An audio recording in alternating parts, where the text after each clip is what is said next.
n'est pas indésirable de côté, il est indésirable en France. Oui, mais l'Algérie n'a C'est un pas voulu de Algérie. lui. Eh bien, il faut suspendre les accords de 68. Et l'heure n'est plus à la discussion. L'heure n'est plus à la discussion, on le voit bien. Oui, il faut suspendre les accords de 68 parce que les conditions de 68 ne sont plus les mêmes aujourd'hui. Donc aujourd'hui, on suspend, avant, ensuite, de pouvoir discuter. Et l'heure n'est plus à la discussion. L'heure est à la fermeté. Yann Brossard.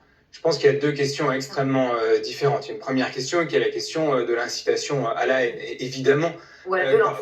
ou à la violence, ou même à l'apologie du terrorisme. Lorsqu'il y a des faits comme cela, évidemment qu'ils méritent condamnation, d'où qu'ils viennent. Et en l'occurrence, moi je suis très heureux que cette personne ait pu être interpellée, comme les précédents d'ailleurs, et je souhaite qu'au final il soit condamné. Ça, c'est la première chose. La deuxième, c'est la question plus globale de nos relations avec l'Algérie. Et je dois le dire, je pense que l'instrumentalisation du ministre de l'Intérieur sur cette question, qui tous les jours en rajoute 3 couches sur l'Algérie, en faisant au fond de l'Algérie notre ennemi, ça, il me semble en revanche que c'est dangereux.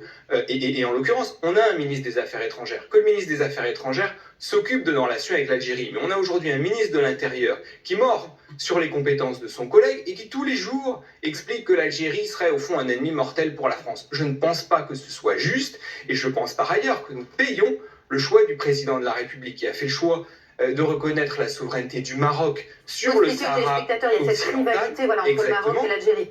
Et donc au final, évidemment que ça a dégradé nos relations avec l'Algérie, évidemment. Et donc nous le payons aujourd'hui cash. Donc il n'y a pas d'autre voie qu'une discussion, qu'une relation diplomatique avec l'Algérie, et c'est le rôle du ministre des Affaires étrangères, pas le rôle du ministre de l'Intérieur, qui lui doit s'occuper de la sécurité des Français. Oui, parce qu'en attendant, très concrètement, ce fameux Doualem, Vincent, il est toujours en centre de rétention et on ne sait pas ce qui va se passer. Non, on ne sait pas ce qui va se passer, effectivement. Il y a toute cette procédure avec des référés demandant sa remise en liberté et aussi des recours qui ont été déposés par sa défense sur le fond.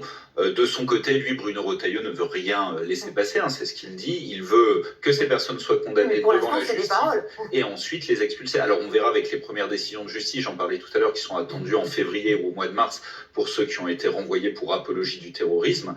Et pour les autres, ceux que le ministre de l'Intérieur voudrait voir expulsés, on se doute bien que ça va donner lieu à un bras de fer diplomatique qui va durer encore et encore avant d'aboutir à une solution d'un côté ou de l'autre de la Méditerranée. Merci beaucoup Vincent. On en vient à l'actualité.